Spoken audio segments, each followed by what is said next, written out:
5월 17일 주일 예배 하나님 앞에 나와 함께 예배 드리도록 하겠습니다. 우리 다 같이 조용히 묵상하심으로 예배 시작하도록 하겠습니다. 여호와는 나의 빛이요 나의 구원이시니 내가 누구를 두려워하리요. 여호와는 내 생명의 능력이시니 내가 누구를 무서워하리요. 악인들이 내 살을 먹으려고 내게로 왔으나 나의 대적들 나의 원수들인 그들은 실족하여 넘어졌도다.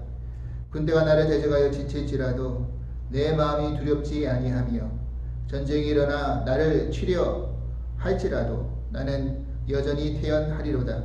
내가 여호와께 바라는 한 가지 일 그것을 구하리니 곧 내가 내 평생에 여호와의 집에 살면서 여호와의 아름다움을 바라보며 그의 성전에서 사모하는 그것이라.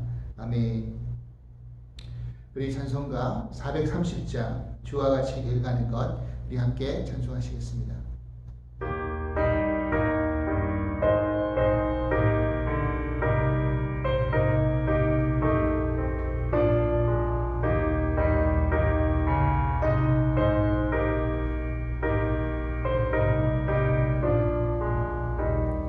주와 같이 길 가는 것 즐거운 일 아닌가.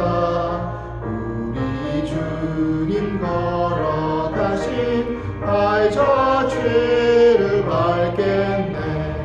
한 걸음 한 걸음 주 예수와 함께 날마다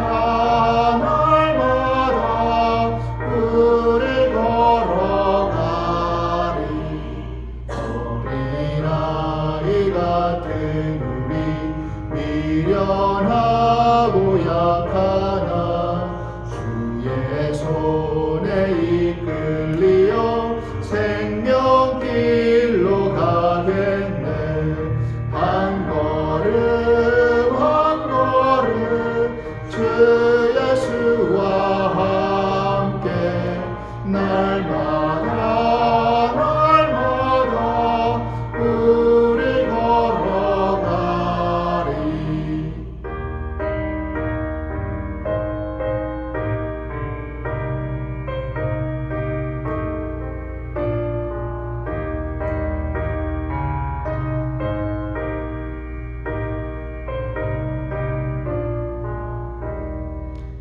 꽃이 피는 들판이나 험한 골짜기라도 주가 인도하는 대로 주와 같이 가겠네. 한 걸음 한 걸음 주 예수와 함께 날마다 우리 걸어가리. 옛 선지자 에녹같이 우리들도 천국에 들려 올라갈 때까지 주와 같이 걷겠네. 한 걸음 한 걸음 주 예수와 함께 날마다 우리 걸어가리.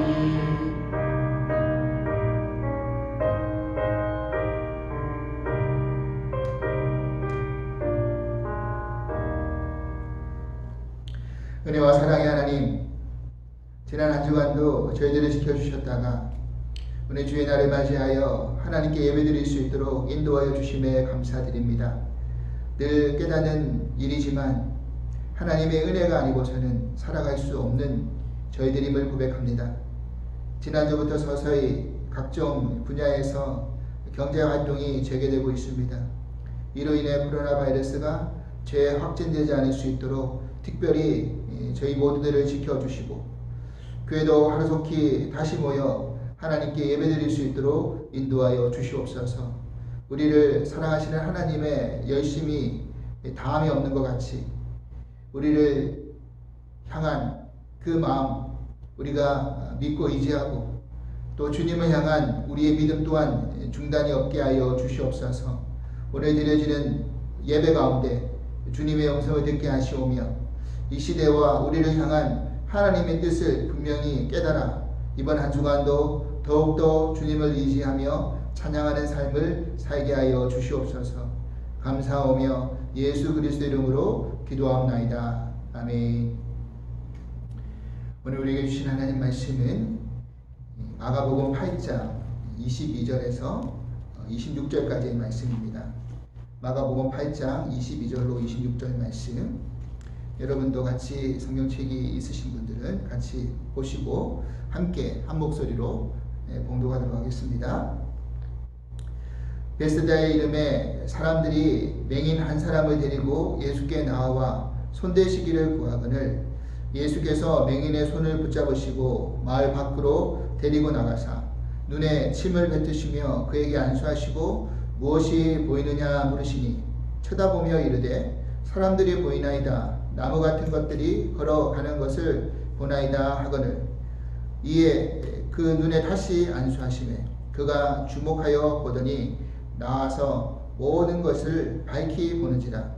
예수께서 그 사람을 집으로 보내시며 이르시되 마을에는 들어가지 말라 하시니라.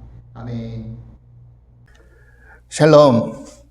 주사랑 가족 여러분, 한 주간도 건강히 잘 지내셨는지요? 오늘도 이렇게 영상으로 인사드립니다. 일일이 찾아뵙고 인사드리지는 못하지만 늘 새벽마다 깨어 기도하면서 말씀과 우리들의 마음이 서로 연결되어 있음을 믿습니다. 이번 한 주간도 말씀 붙드시고 또 승리하시기를 기도드립니다. 오늘은 다시 안수하심에 밝히 보는지라라는 말씀의 제목으로 함께 은혜 나누고자 합니다. 마가복음을 강의하면서 새롭게 깨달은 사실이 한 가지 있습니다.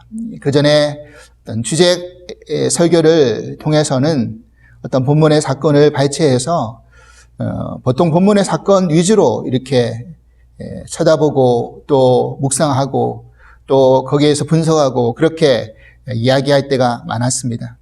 그런데 이제 마가복음을 쭉 강의하면서 이제는 본문의 사건이 그 부분만 이야기하는 게 아니라 그 전후 좌우의 앞뒤의 문맥에 따라서 또 사건의 흐름에 따라서 이 내용이 왜 이렇게 쓰여졌는지에 대해서 더 깊이 묵상하는 시간을 갖게 되었습니다. 마가복음을 강의하면서 이 저자인 마가가 어떤 의도를 가지고 또 이 마가복음을 적었는지에 대해서 제가 마가복음 서두에 대해서 말씀드린 적이 있는데 이 복음서를 기록하면서 마가는 독특하고 아주 반복되는 그런 편집 그런 구조를 쓰고 있는 것을 알게 되었습니다. 그게 뭐냐면 바로 샌드위치 구조라는 것입니다. 앞서 제가 마가복음 말씀을 몇 번 이렇게 전하다가 이게 샌드위치 구조로 되어 있다라는 그런 말씀을 언급한 적이 있습니다. 오늘 이 본문도 마찬가지입니다. 즉 양쪽에 비슷한 사건을 배치해 두고 가운데 다른 내용이 들어가 있죠. 그런데 실제적으로 우리가 샌드위치의 핵심은 뭡니까? 그 샌드위치 안에 속 내용물이지 않습니까? 그런 것처럼 이 가운데 들어가 있는 사건들이 지금 이 편집자가 이야기하고자 하는 핵심적인 내용이다라는 것을 우리들에게 이야기해주고 있는 것이죠. 오늘 본문에 등장하는 이 벳세다 맹인을 고치시는 사건, 이 사건을 가만히 앞선 사건하고 비교해 보니까 비슷한 내용의 사건이 있었다라는 거죠. 그건 뭐냐면 마가복음 7장 후반부에 등장하는 사건입니다. 여러분 잘 아시다시피 그때 귀가 먹고 말이 어눌한 사람을 예수님께서 치유하는 장면이 있죠. 그러니까 이 사건하고 지금 오늘 벳세다 맹인을 고치시는 사건이 아주 유사하고 흡사한 부분이 있다라는 겁니다. 그 중에서 비슷한 점을 몇 가지 살펴보면 일단 이 두 사람은 전부 다 사람들이 본인의 의지가 아니라 사람들이 그들을 데리고 와서 예수님께 좀 고쳐달라고 요청을 하죠. 예수님께 좀 만져주시면, 예수님이 안수해 주시면 이 사람이 나을 수 있을 것 같습니다 라고 요청을 합니다. 그리고 예수님께서는 이 사람들을 무리와 분리시키시죠. 그래서 이 사람을 혼자 따로 데리고 나와서 그 질병을 고치십니다. 또한 어떤 것이 또 비슷한 점이 있습니까? 사건에 다 공이 등장하는 치유의 방법 속에서 예수님께서 침을 뱉으셔서 그 혀에 대시고 그 눈에 대시는 이 장면이 비슷하다는 것입니다. 그러면 이 두 사건 속에서 가운데 삽입되어져 있는 사건들이 어떤 내용들이 있었습니까? 우리가 지난 시간에 살펴보았지만 바로 칠병이어의 기적 사건과 그리고 바리새인들이 예수님께 찾아와서 시대의 표적을 구하는 사건, 그리고 생명의 떡이신 예수님을 알아보지 못하는 그 제자들을 향해서 꾸짖으시는 그 내용이 이 가운데 이 양쪽의 사건 속에서 가운데 등장하는 내용들이라는 것입니다. 그렇다면 이것은 단순히 예수님께서 귀먹고 또 입이 어눌하고 눈먼 맹인을 그런 고치시는 하나의 단순한 기적의 사건으로만 생각하기보다는 그 이면에 영적으로 진짜 귀가 있어도 들어도 듣지 못하고 눈이 있어도 보아도 보지 못하는 그런 그래서 제대로 말하지 못하는 그 사람들이 누구인가 우리에게 알려주고자 하는 그 마가의 편집자 의도가 있었다라는 것이죠. 그러면 그들이 누구입니까? 바로 시대의 유대 지도자들이었던, 또 유대 지도자들이라고 자칭했던 바리새인들, 사두개인들, 그리고 예수님을 따라다니던 제자들, 바로 그 사람들이었다라는 것입니다. 여러분, 그리고 또 하나 이 본문 안에서 좀 넓게 크게 보면 또 하나의 샌드위치 구조를 발견할 수 있는데 그것은 바로 베세다라는 그 장소의 목적지에서 우리가 샌드위치 구조를 확인할 수가 있습니다. 무슨 말이냐면요, 마가복음 6장에서 예수님이 오병이어의 기적을 일으키시잖아요. 그런데 그 기적 이후에 제자들을 재촉하셔서 배를 타고 앞서 가게 하십니다. 그 앞서 가게 하셨던 목적지가 바로 베세다였어요. 마가복음 6장 45절 말씀입니다. 예수께서 즉시 제자들을 재촉하사 자기가 무리를 보내는 동안에 배를 타고 앞서 건너편 베세다로 가게 하시고, 그런데 나중에 제자들과 예수님이 합류하셔서 갔던 지역은 어디였습니까? 베세다가 아니라 게네사렛 땅이었습니다. 원래 가려고 했던 목적지가 아니었죠. 그러면 그 중간에 예수님이 어떤 지역들을 거쳐 가셨습니까? 바로 게네사렛, 두로와 시돈, 데가볼리, 또 달마누나, 이런 지방을 거쳐 오신 다음에 오늘 본문에서 비로소 베세다에 도착하시게 된 것입니다. 여러분, 대충 이제 감이 잡히시겠지만, 그러면 이 중간의 사건 속에서 예수님이 주로 사역하셨던 장소가 어디였습니까? 바로 이방 땅이었습니다. 여러분, 베세다라는 이 지역의 헬라어의 의미는 뭐냐면 어부의 집이라는 의미가 있습니다. 그러니까 이 갈릴리 호수 근처에 있었던 어촌 도시 가운데 하나였고요. 그리고 이 도시가 유명해진 이유는 뭐냐면 요한복음 1장 44절에 언급하는 것처럼 바로 베드로, 안드레, 빌립의 고향이었습니다.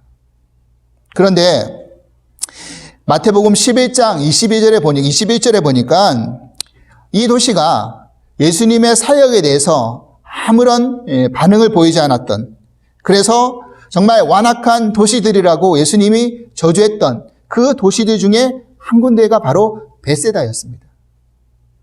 마태복음 11장 21절 말씀 제가 읽어보겠습니다.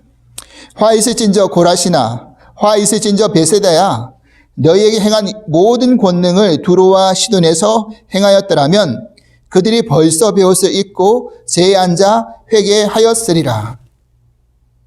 즉 이방 땅에 있었던, 이방 땅이었던 두로와 시돈에서 행했던 그 모든 권능보다 더 큰 권능을 벳세다에서 행했는데, 그 벳세다의 사람들이 어떤 반응을 보였다는 겁니까? 아무런 회개도, 마치 귀가 있어도 듣지 못하고 눈이 있어도 보지 못하는 그런 상태였다는 것입니다. 그런 곳을 상징하는 땅이었다라는 것입니다. 그런데 지금 예수님께서 이방 땅을 두루 다니시다가 지금 다시 벳세다에 들어가셔가지고 안 못 보는 맹인을 고치시는 이 장면이 정말 우연으로 등장하는 사건만은 아니라는 것을 우리가 알 수 있겠죠. 벳세다 자체가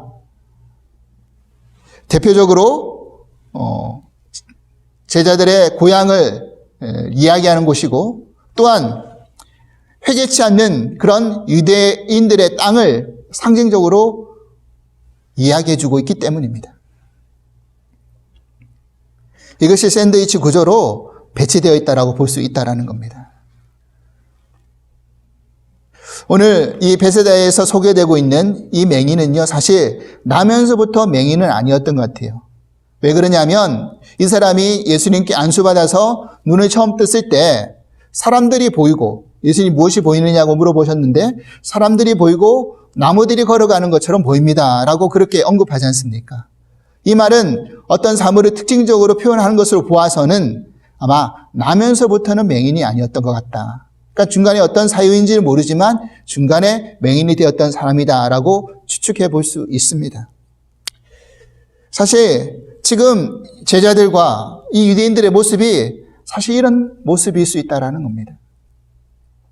여러분, 예수님께서 이방 땅에서 사역하실 때 제가 앞서서 말씀드린 적이 있지만 수로보니게 여인이 자신의 귀신 들린 딸을 고쳐달라고 예수님에게 간청했을 때 예수님이 뭐라고 처음에 말씀하셨습니까? 마태복음 15장 24절에 예수님이 이렇게 대답하시죠. 예수께서 대답하여 이르시되 나는 이스라엘 집에 잃어버린 양 외에는 다른 데로 보내심을 받지 아니하였노라 하시니.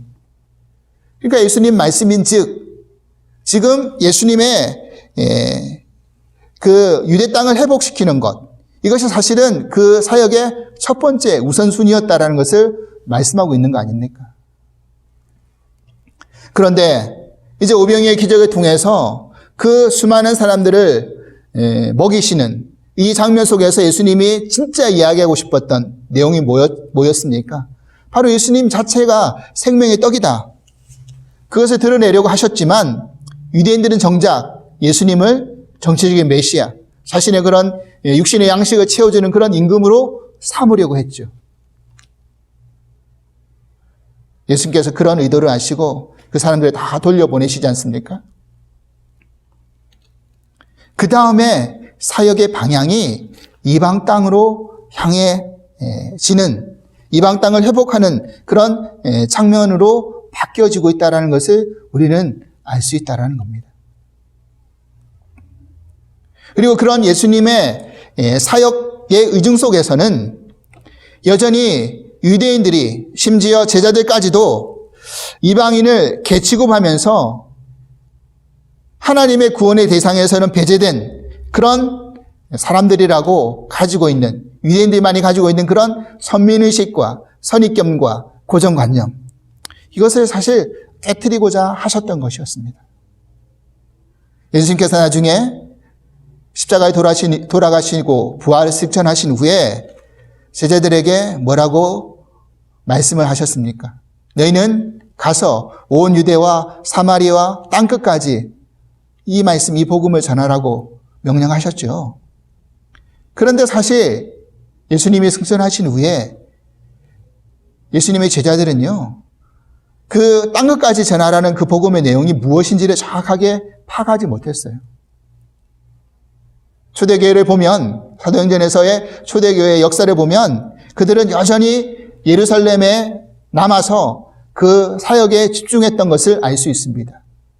그때 스데반의 순교 이후에 교회 핍박이 시작되고 그로 인하여서 교회가 흩어지게 되었죠. 그 때문에 이방 땅의 복음의 사역이 이제 점진적으로 들어가는 그런 역사의 시작을 우리들에게 보여주고 있지 않습니까? 이처럼 이런 장면을 보아서도 유대인들이 이방 땅을 향해서 어떠한 마음을 가지고 있었는지에 대해서 우리가 미루어 짐작해 볼 수 있다는 사실입니다. 그러면 오늘 이제 다시 본문 속으로 돌아가서 벳사다 맹인을 고치시는 장면을 다시 한번 살펴보겠습니다. 여러분, 이 치유의 사건 속에서 앞서 귀먹은 사람을, 말이 어눌한 사람을 고치시는 장면하고 비슷한 점이 있었다라고 말씀드렸죠. 그런데 그 중에 하나가 바로 예수님께서 침을 뱉으셔서 치유하시는 장면입니다. 여러분, 성경 속에서 침을 뱉는다라는 것은 누군가를 꾸짖거나 비난할 때 하는 행동입니다. 특별히 예수님께서 병자를 치유하실 때 침을 뱉어서 그렇게 치유하시는 장면이 잘 등장하지가 않는데, 오늘 유독 이 마가복음, 이 전후 샌드위치 구조의 앞뒤에 이 장면 속에서 반복해서 등장하고 있는 것입니다.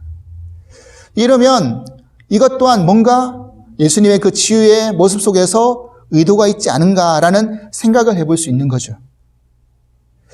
이 장면을 어떤 신학자들이 어떤 신학자 해석을 살펴보니까 이렇게 설명해 주고 있습니다.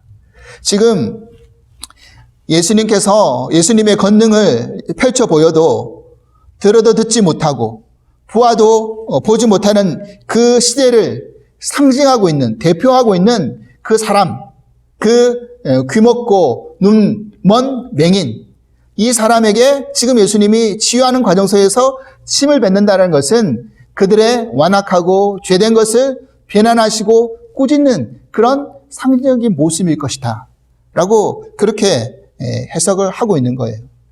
저는 그 해석에 많은 동의를 하게 되었습니다. 단순히 침이 어떤 민간요법으로 사용되는 그런 치유의 매개체이기 때문에 침을 뱉었던 것이 아니라 그러한 행동을 통해서 저들의 깨닫지 못함을 지적하는 그 예수님의 모습을 우리는 살펴볼 수 있다는 것입니다. 또한 이 치유의 사건 속에서 앞선 사건하고 좀 다른 점이 있죠. 그것은 뭐냐면 예수님이 이 맹인의 무리와 분리시킨 것은 똑같았는데 따로 데리고 나와서 안수하여 주셨어요. 그런데 이 사람이 바로 눈을 떴습니까? 눈을 뜨긴 떴는데 완벽하게 뜨지는 못했죠. 마가복음 8장 23절 24절 본문 말씀입니다. 제가 읽겠습니다. 예수께서 맹인의 손을 붙잡으시고 마을 밖으로 데리고 나가사 눈에 침을 뱉으시며 그에게 안수하시고 무엇이 보이느냐 물으시니 쳐다보며 이르되 사람들이 보이나이다. 나무 같은 것들이 걸어가는 것을 보나이다 하거늘.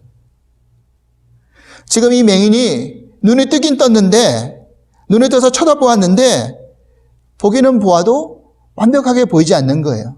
그래서 마치 사람 같은 것처럼 보이기도 하고 나무처럼 뭐가 지나가는 것처럼, 나무들 같은 것처럼 생긴 것이 지나가는 것처럼 보입니다. 이렇게 언급하는 겁니다.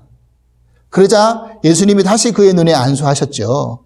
그래서 25절에 그가 밝히 보는지라 다 나아가지고 이제 밝히 보았다라고 그렇게 기록하고 있지 않습니까? 그러면 우리는 여기서 한 가지 의문이 생기고 생각할 문제가 있다라는 겁니다. 그건 뭐냐면, 아니 예수님이 치유하는 어떤 그런 성경의 무수한 그런 내용 속에서 이런 적이 있었는가라는 거죠. 보통 보면 모든 것이 예수님의 치유의 어떤 사건 속에서는 단번에 그죠? 이례적으로 그렇게 치유되었지 한 번에 치유되지 않았던 적은 거의 없었어요. 한 번 안수하여 고치시려고 했는데 완벽해지지 않아서 또 한 번 안수하여 고치시는 이 모습을 보면서 예수님의 능력 행함이 이 사람에게는 부족했다는 것일까? 만약 그것이 아니라고 한다면 이 맹인이 치유되는 과정은 무언가를 또 이야기하고자 하는 의미가 있는 것은 아닐까 생각해 볼 수 있는 거죠. 여러분, 우리가 여기서 분명히 알아야 될 사실은 예수님의 치유의 과정은 획일화되지 않았다는 겁니다.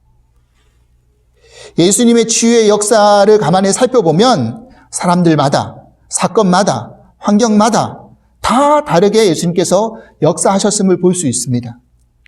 사실 그래야지만이 저는 맞다라고 생각이 듭니다. 왜냐하면 사람마다, 사건마다 다 다를 수밖에 없는데 어떻게 모든 치유의 과정의 패턴이 다 똑같을 수가 있겠습니까? 그러면 지금 이 맹인이 치유되는 과정 속에서 우리는 무엇을 살펴볼 수 있어야 되는 겁니까? 지금 이 맹인이 치유되는 이 과정을 가만히 들여다보면요. 눈을 뜬다, 본다라는 이 동사의 단어가 조금씩 다르게 사용되고 있다는 것을 알 수 있습니다. 처음 예수님께서 그에게 안수하시고 그 맹인이 본다라는 단어를 썼을 때 쳐다보았다라고 그렇게 쓰고 있죠. 근데 이 쳐다보다라는 이 헬라어 원형은요. 아나블레포라는 단어인데 이것은 단순히 바라본다라는 그런 의미입니다. 그런데 두 번째 안수하신 다음에 이 사람이 주목하여 보았다, 보니라는 표현이 등장하죠. 이것은 디아블레포라는 단어인데 이것은 뭔가를 꿰뚫어 본다라는 그런 의미입니다. 그리고 이제 주목하여 본 다음에 밝히 보았다, 밝히 보는지라 라는 또 단어가 등장하지 않습니까? 이것은 엠블레포라는 단어인데 이것은 완전하게 분명하게 본다라는 그런 의미가 된다는 것입니다. 사랑하는 여러분, 그렇습니다. 우리가 예수님을 향해서 영적인 눈을 뜨는 그 장면이 사실 이와 같지 않습니까? 사람들마다 대부분 사실 이런 과정을 거치게 되어 있다는 겁니다. 처음에는 단순히 쳐다보는 단계에서, 그 다음에는 주목해보는 단계로, 그 다음에는 정말 밝히 보여지는 단계로 이를 때가 있다라는 것이죠. 제가 고등학교 다닐 때 도서부 활동을 하면서 친구에게 생일 선물로 책 한 권을 받은 적이 있습니다. 그 책의 제목이 뭐였냐면 세계 4대 성인이라는 책이었어요. 근데 그 책에 등장하는 4대 성인 중에 한 분이 누구였냐면 바로 예수님이셨어요.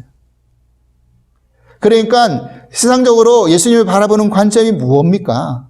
메시아도 인류를 구원하는 그리스도도 아닌 그냥 세계 유명한 4대 성인 군자 중에 한 사람이다라고 그렇게 보고 있는 거죠.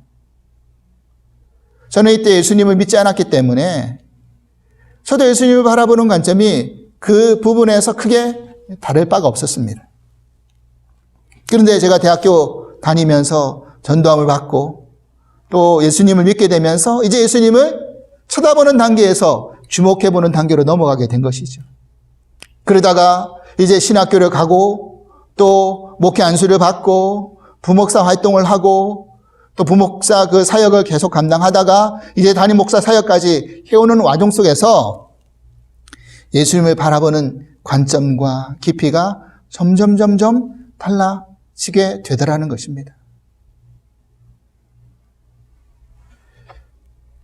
그렇다면 지금 여러분들은 예수님을 어떻게 바라보고 계십니까? 그냥 어려울 때 기도하면 알라딘의 요술 램프의 지니 요정처럼 우리의 문제를 해결해 주시는 그런 해결사 정도로만 바라보고 있지는 않습니까? 아니, 내가 예수님이 메시아이고 그리스도인 것은 들어서 알겠는데, 그것이 과연 내 인생 속에서 과연 진정으로 무엇을 의미하는가? 이걸 알지 못하고 지난주 말씀에 나누었듯이 그 제자들처럼 여전히 떡의 문제에 사로잡혀가지고 진정한 생명의 떡이신 예수님을 제대로 바라보고 있지 못하는 것은 아닙니까? 우리는 여기서 분명히 알아야 될 것이 하나 더 있습니다. 그것은 뭐냐면요, 이 맹인은 스스로 눈을 뜨지 못했다라는 겁니다. 예수님이 다시 안수하여 주셔서 눈을 뜨게 되었죠. 그래서 밝히 보게 된 겁니다. 그렇습니다. 우리는 오늘 이 치유의 과정을 통해서 우리의 모습을 볼 수 있어야 되는 거죠. 그리고 기도해야 합니다.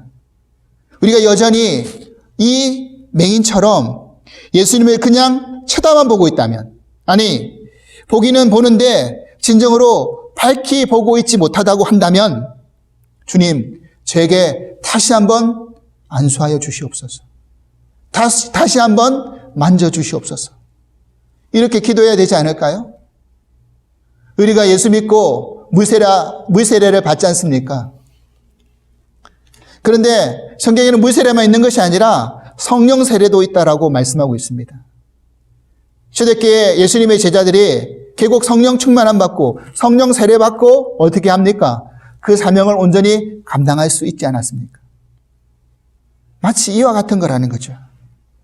우리가 물세례만 받아야 될 것이 아니라 진정한 성령 충만에 성령 세례를 받고 그렇게 다시 한번 눈이 띄어져야 된다는 것입니다.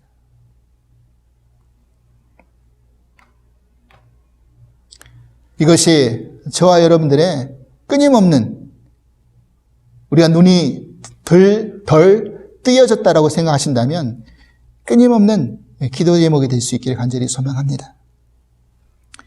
이제 나이가 조금씩 들어가 보니까 이제 취향도 조금씩 바뀌어지는 것 같습니다.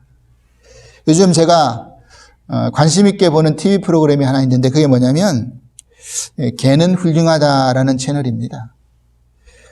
제가 띠가 개띠라서 더 관심이 가는지는 모르겠지만, 근데 사실 예전에는 그런 것에 대해서 별 관심이 없었어요. 젊었을 때는요. 그런데 이제 저도 나이가 들어가면서 이제 뭔가 좀 여건이 생기면, 물론 비록 아내는 아직까지 끝까지 반대하겠지만 개를 한번 키워보면 어떨까라는 생각을 해보고 있습니다. 물론 아직까지 개를 키울 수 있는 여건과 환경은 되지 않습니다. 그런데 그 프로그램을 보면서 배울 수 있었던 교훈이 있었다라는 겁니다. 그건 뭐냐면요, 지금 어떤 문제가 있는 반려견을 키우는 이 가정에 그 훈련사가 찾아가서 그 문제를 해결해 주는 그런 내용이거든요. 그런데 그 훈련사가 강효국이라는 훈련사인데 그 방면에서는 개 대통령이라고 그래서 개통령이라고 불려지는 사람입니다. 근데 이 사람이 그 문제의 어떤 해결을 해가는 과정을 보면 정말 감탄을 금하지 못할 때가 많이 있습니다.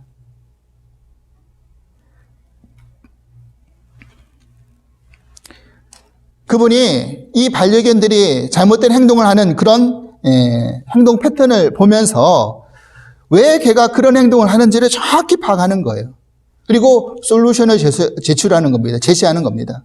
그러면 정말로 그 개가 문제 해결이 되는 거예요. 물론 시간이 많이 필요한 개도 있었고 금방 해결되는 개도 있었습니다. 아니, 반려견이 말을 하는 것도 아니고 어떻게 말 못하는 그 반려견의 심리를 저렇게 정확히 알아가지고 그 행동을 고칠 수 있었는지 정말 신기할 따름이라는 겁니다.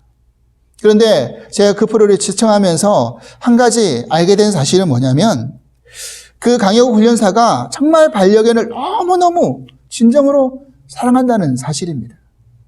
좋아하고 사랑하는 거예요. 그러니까 그냥 직업을 선택해서 돈을 벌려고 훈련사가 된 것이 아니라 반려견을 너무 아끼고 사랑하다 보니까 그 직업을 갖게 된 것이죠. 그리고 반려견을 사랑하니까 그만큼 그 반려견의 행동 유형이 보이는 겁니다. 여러분, 그런 말이 있지 않습니까? 사랑하는 만큼 보인다고요. 사랑하는 만큼 알게 된다고요. 더 많이 알게 되는 거죠. 그리고 또 하나 배울 수 있었던 건 뭐냐면요, 이 반려견들은 오직 주인만 바라본다는 겁니다. 주인이 집을 비우면요, 오직 주인만 기다리는 거예요. 주인이 돌아오기만. 그리고 주인이 돌아오면 가장 반기고 기뻐하는 이가 바로 이 반려견이더라는 겁니다. 주인에게만 온전히 바라고 충성하는 그런 개의 모습이라는 거죠. 사랑하는 여러분, 이 훈련사와 이 견주와 이 반려견의 이 관계를 바라보면서 예수님과 저희들의 모습을 생각해 보게 되었습니다. 예수님은요, 우리 각 사람 한 사람 누구보다 사랑하시기 때문에 우리를 누구보다 더 잘 알고 계시는 줄 믿습니다. 그리고 눈을 못 떴거나 아니면 눈을 반쯤 떠서 어리석은 행동을 하는 우리를 또 만져주시고 또 치유해 주시고 또 안수해 주시면서 눈을 뜨게 만들어 주시더라는 겁니다. 그러면 우리는 한 주인이신 예수님만 바라보면서 오직 주인 되시는 주님만 바라보면서 충성하는 그런 반려견처럼 다른 곳에 눈 돌리지 말고 오직 주님만 바라볼 수 있는 그런 신앙인이 되어야 되지 않겠습니까? 오늘 맹인의 눈을 밝히 보게 하신 후에 예수님이 그 맹인에게 당부하신 말씀이 있습니다. 26절에 이렇게 되어 있죠. 예수께서 그 사람을 집으로 보내시며 이르시되 마을에는 들어가지 말라 하시니라. 예수님이 왜 그 사람에게 마을에는 들어가지 말라고 하셨을까요? 여러분, 이 마을이라는 것이 세상을 상징하는 것이고 그 사람이 가지고 있는 시대의 가치관, 세상의 가치관, 통념, 주관, 고정관념, 이런 것을 말하고 있는 거 아닙니까? 그렇습니다. 우리가 예수님을 믿고 눈을 떴는데 다시 세상의 관점으로, 세상의 관념으로, 세상의 가치관으로 그렇게 돌아가서는 안 된다는 것을 말해주고 있는 거죠. 시편 27편 4절 말씀. 내가 여호와께 바라는 한 가지 일, 그것을 구하리니 곧 내가 내 평생에 여호와의 집에 살면서 여호와 아름다움을 바라보며 그의 성전에서 사모하는 그것이라. 아멘이죠? 우리는 지금 이 코로나 바이러스 사태로 인해서 강제적으로 사회적 거리두기를 하고 있습니다. 예배 전에 짧은 영상으로 중보기도 제목을 올렸지만 저는 이번 기회가 사회적으로는 거리두기를 하지만 하나님과는 거리를 좁히는 기회가 되었으면 좋겠다. 그렇게 기도하자라고 제가 중보기도 제목을 올렸죠. 여러분 어떠십니까? 하나님과 좀 더 가까워지셨습니까? 이게 쉽지만은 않죠. 이게 어떻게 일회성으로 한다고 해서 가능한 일이겠습니까? 이제는 여기저기서 다시 경제활동이 재개된다는 소식이 들립니다. 물론 그래야 되겠죠. 그래서 비록 육신적으로는 사회적 거리두기가 사라져 가야 하지만 우리의 바라보는 시야, 믿음의 관점, 우리의 마음은 여전히 사회적 거리두기를 해야 된다는 사실입니다. 그리고 하나님과 더욱더 가까워질 수 있기를 바랍니다. 이번 기회를 통해서 성경과 말씀과 기도와 예배에 더 가까이 하시면서 그 과정 속에서 다시 한번 만져주시는 말씀을 통해서, 사건을 통해서, 환경을 통해서 다시 한번 만져주시는 그 주님의 손길을 경험하실 수 있기를 바랍니다. 그때 우리의 눈이 그 성령 충만함을 덧입어서 밝히 떠져서 예수님을 온전히 바라볼 수 있게 될 줄 믿습니다. 다음 주에 계속해서 살펴보겠지만 이 맹인을 고치신 사건 후에 베드로가 예수님께 언제나 신앙 고백을 하지 않습니까? 주는 그리스도시요 살아계신 하나님의 아들이십니다. 그가 성령 충만을 덧입어 성령의 능력을 힘입어 이런 고백을 하게 되었죠. 우리도 그렇게 베드로가 눈을 떴던 것처럼 그런 주님을 바라보는 그런 진정의 눈이 띄어져서 그러한 고백을 함께 할 수 있는 저와 여러분이 될 수 있기를 주님으로 간절히 축원합니다. 기도하겠습니다. 하나님 아버지 감사합니다. 우리의 눈이 띄어지길 소망합니다. 한번 띄어졌다라고 완전한 것이 아니었다고 한다면 다시 한번 우리를 안수해 주시고 만져주셔서 우리의 눈이 온전히 띄어질 수 있도록 주님 인도하시고 허락하여 주시옵소서. 오늘 베사다 맹인을 고치시는 예수님의 그 치유의 과정을 바라보면서 우리의 모습을 다시 한번 돌아보게 됩니다. 여전히 눈을 떴음에도 불구하고 다시 마을로 돌아가서 우리의 세상적인 관점과 관념과 가치관을 쫓고 있지는 않은지를 우리가 다시 한번 살펴보게 하여 주시옵소서. 이제는 온전히 주님만 의지하고 온전히 주님만 바라고 정말 사회적 거리두기를 이제는 끝내가지만 오히려 더 우리의 신앙과 믿음과 마음과 생각과 바라보는 관점이 하나님께 더 가까이 갈 수 있는 그런 은혜가 끊이지 않을 수 있도록 허락하여 주시옵소서. 감사하며 예수 그리스도 이름으로 기도합나이다. 아멘. 우리 찬송가 428장 내 영혼의 햇빛비치니 우리 함께 찬송하시겠습니다.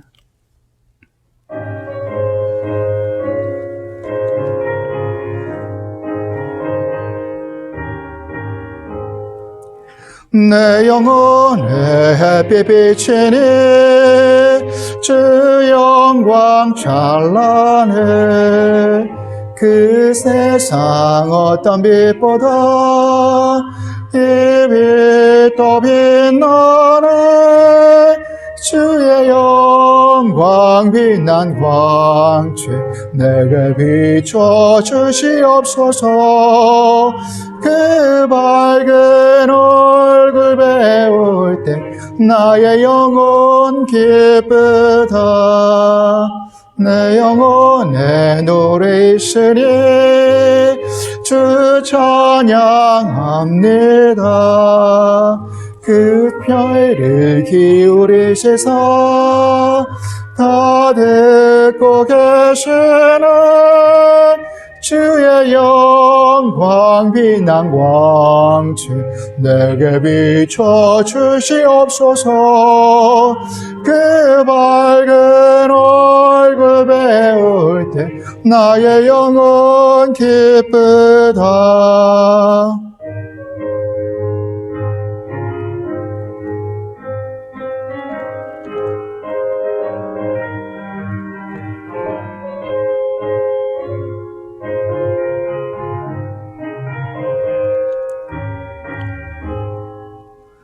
내 영혼의 봄날 되어서 주 함께 하실 때 그 평화 내게 깃들고 주 은혜 꽃피네 주의 영광 빛난 광채 내게 비춰 주시옵소서.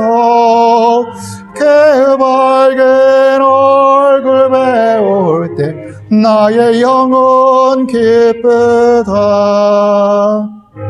오늘 희락이 있고 그 소망 넘치네 주 예수 복을 주시고 또 내려주시네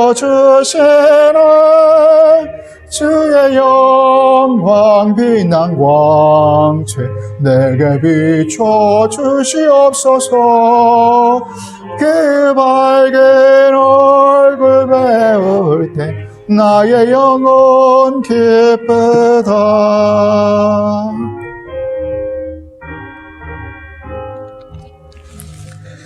이제는 우리 주 예수 그리스도의 크신 은혜와 하나님 아버지의 그 한량없으신 사랑하심과 보혜사 성령님의 교통하심의 은총이 오늘 베스다 맹인의 눈에 2번씩이나 안수하여서 온전히 밝게 보게 하시는 그 예수님의 그 사랑의 어루만지심이 우리들에게도 임하여서 우리의 눈이 밝히 보여져 예수님을 제대로 깨닫고 알므로 그 주님을 온전히 증거하며 살기로 결단하고 나아가는 당신의 귀한 자녀들 위해, 성도님들 위해 주께서 이제부터 영원토록 함께 하시기를 간절히 축원하옵나이다. 아멘.